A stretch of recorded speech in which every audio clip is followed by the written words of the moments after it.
TilDeathInfo.com. It's your man Kil. And I'm Dr. Roz. We still answering questions, Yes, so we got a rack of them coming. His next question: my husband is always bothering me about sex, but he never gives me the stuff I ask him for: romance, flowers, dating me again. And I'm tired of asking him over and over. So I'm on strike, and the kitchen is closed. Y'all women are so dramatic. The kitchen is closed. Hey, that's how you feel. What do you think is a good way for him to give me what I want, so in return I can give him what he wants? Let me answer that. Yeah, you go ahead and answer that first. And most people probably won't agree with this, but as a marriage therapist, let me tell you this. You have got to keep doing your duty as a wife. So even if you aren't getting your needs met, because you have to understand what marriage means. You are supposed to meet your husband's needs, and he's supposed to meet your needs. And if everybody's needs are getting met, no one is feeling left out. You still have to do your part as a wife. Because at the end of the day, you always want to be able to say, I did what I was supposed to do in this marriage. Now, in terms of trying to get him to do what you want him to do, I ain't above sending myself flowers. I mean, I'm not. I totally believe that you are. I mean, I'm not. I believe it. Sometimes you have to show people how to treat you. And I know it may sound crazy, but if flowers is what I want, then I'll just send myself some flowers. I'll tell him today, hey, gonna send me some flowers today because I think I deserve it. If he doesn't catch on to the light bulb, then it's a more serious conversation than just you not getting what you want. You guys really have to sit down and talk about what is the problem in your marriage. I've never met somebody like you. I know, I'm one of a kind. One of a kind, genuine. God broke the mold on you. Absolutely. Absolutely right. Say that again. God broke the mold on you. Yes, he did. Yes, he did. Amen. There you go. But one of the rare times here at Till Death, I actually agree with Roz. You agree with me? Yes. I think the thing is this: the whole point about being married, and what's killing marriages all over on a real serious note, is pride. Yeah. And, Yep. you know, again, if y'all don't know, 90% of what we talk about is from a biblical perspective. Yes. People may ask about that other 10%. Because sometimes I'm going to give you my opinion, which is just that. It kills opinion. It's almost like Paul used to say, like, God didn't say this, but I'm saying. So there's going to be 10% of the times that me and Dr. Roz just give you our opinion, which, you know, isn't, and we'll tell you, this ain't biblically based, so talk to your pastor, your deacon, or talk to God himself, you know. But at the end of the day, I just feel like, you know, to have a successful marriage, and what I mean by that is not the cars, not the house, not all that hoopla, but being happy is about being humble. And when you're a humble person, you're a servant, because that's what God has called us to do. When people tell me marriage is hard, I tell them being a Christian is hard. Period. It is.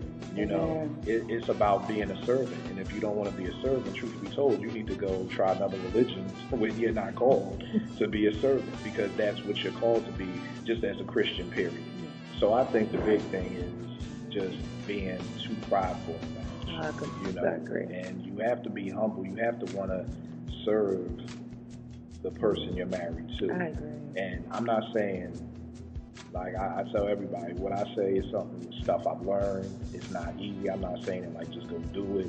But at the end of the day, you gotta learn to be humble. Can I share an honest moment? Knock yourself out. If it's about you and Frank, please don't. It's really about me.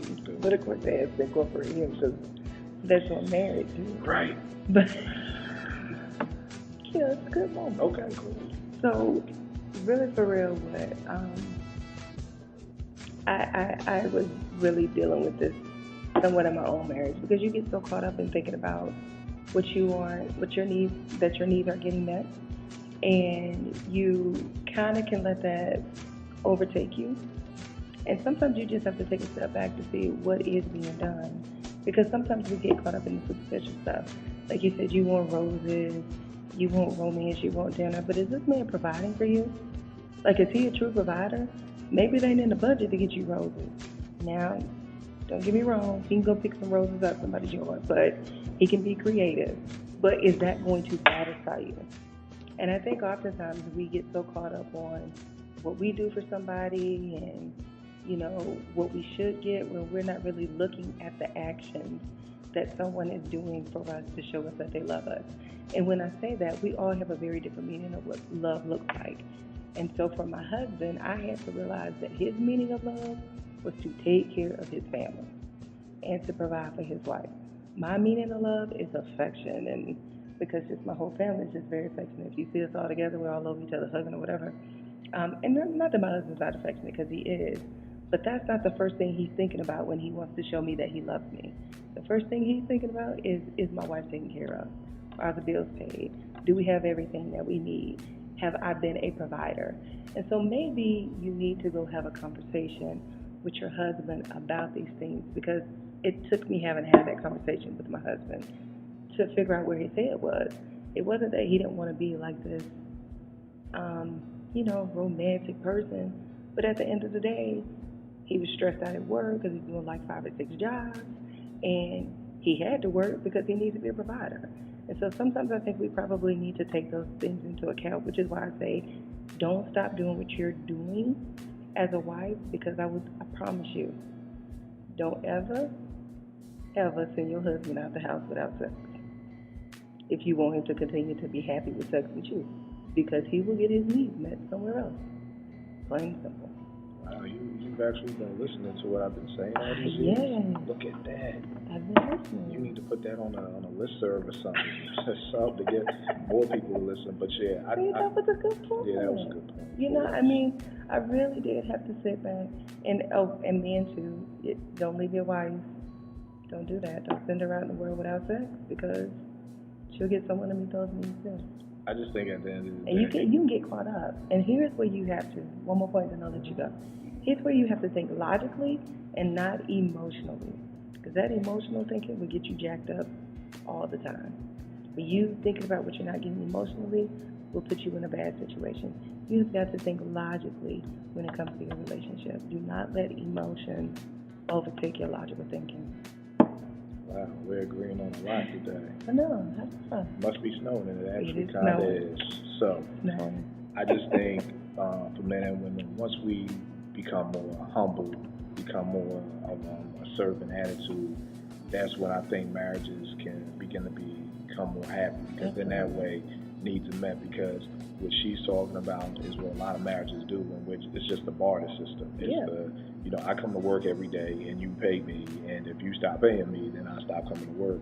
And we can't have our marriages, and really more so our families, living like that, living in a place where, like she said, Kil, how can I get him to do what I want him to do, so then I can get off a strike? Number one, going on strike, and trust me, I've done it millions of times. I'm sure Tanya has done it millions of times. I'm sure marriages all over the world have gone on strike. But you got to look at the end of the day, before something positive comes out of this strike, a lot of bad happens. Yeah. Like in Philly, our strikes are always with SEPTA, our bus company. So you got to look at it from the perspective of, okay, this organization goes on strike. Now people can't get to work, so that's affecting people. That's negative. Now the people on strike aren't getting a paycheck. That's negative. Now SEPTA, the company, isn't making any money. That's negative. And this may draw out for months before we finally come to a positive agreement. But there's still all that hell to deal with, because bills didn't get paid all that time. Right. So when you go on strike, you also have to realize that there's going to be a lot more damage done before something good comes out of it. Whereas if you have more of a humble heart and more of a heart to just serve your spouse, in my opinion, I think you'd be hard-pressed to find a dude who's getting sex the way he wants. I always got to put that in parentheses. Who wouldn't want to then bring you roses? Who wouldn't then want to think about you? Yeah, I mean, how is she sexually? Are you just laying there? Are you not, I'm not trying to be funny or anything, but are you not trying to make it an exciting process? Because, hey, I mean, we grown here. Maybe you put it on them, you might get a whole bouquet, 12 bouquets. You never know. But the thing is I think whenever we go at things in our heart and our mindset is, I'm doing this to get. Yeah. And in my opinion, just truthfully, from being married for 12 years, from trying it, from understanding more and more how God works, I just don't think God blesses things that's like, I'm just doing this to get. Yeah. I think God blesses the humble heart that's like, I'm doing this to make my wife happy. I'm doing this to make my wife happy. And if she doesn't give me what I want in return, then that's okay, because I'm not doing this for that reason. Or, I'm going to give my husband the sex he wants any way he wants because I want him to be happy, not because I want him to date me again, or I want flowers, or I want a gift. Just doing things with a humble heart. I believe that that's the way God blesses things, but I don't think we're raised or we even think about things like that. So I think that's my thing. Number one is you got to change your attitude. Yeah. And again, we're always going to talk about communication with your spouse. So even going to your husband, kind of saying, look, I know you're not happy with sex. I'm not happy with the dating. Why don't we kind of just look at things? Why don't you plan the date? Yeah. You plan the date. Quit putting your happiness in his hands. But see, the hard part is... No. Because if it's something that you want, then you need to be the initiator of it. Right. I mean, No ifs, ands, and buts. You plan the date. And send yourself some roses. You deserve it. Yeah, please do that and tell me how that works out. Email me how you feel when you're at your job and you get roses from you. That's like some Twilight Zone stuff. No, it's not. No, and it may work. And it may work out fine. I just want to know how it works. I ain't gonna ask you because the mold is broken for you. So with the way it works for you, I don't know. So for the rest of humanity, let me know how it works out. But I just think at the end of the day, to answer your question, have a humble heart. Yes. Give to your husband. And don't stop. Don't stop your wifely duties. Yeah, and I just think that's the test. But I do think it's having that conversation. But just as marriages in general, we have to get away from this barter system because to me it sounds like it's just like I'd give it to him, but he ain't giving me what I want. Yeah. So, like she said, hey, it almost sounds like I want to give him what he wants, but he ain't giving me what I want. So again, I'm on strike, and if you want to give him something, give him something. That's your husband. That's what you called to do. You want it too. Deny yourself in the process. That's what you called to do. That's rude. That's rude to you. Don't do that. Yeah, so that's my take. Humble heart, do what you're supposed to do. Check this one off that me and Roz are agreeing on a couple of things, but it's also snowing, so that really means nothing. Yeah, it don't mean nothing, so, right? Keep it locked, TilDeathInfo.com. Any questions, TilDeathInfo@gmail.com. I'm Kil. I'm Dr. Roz. Check y'all next time. Bye.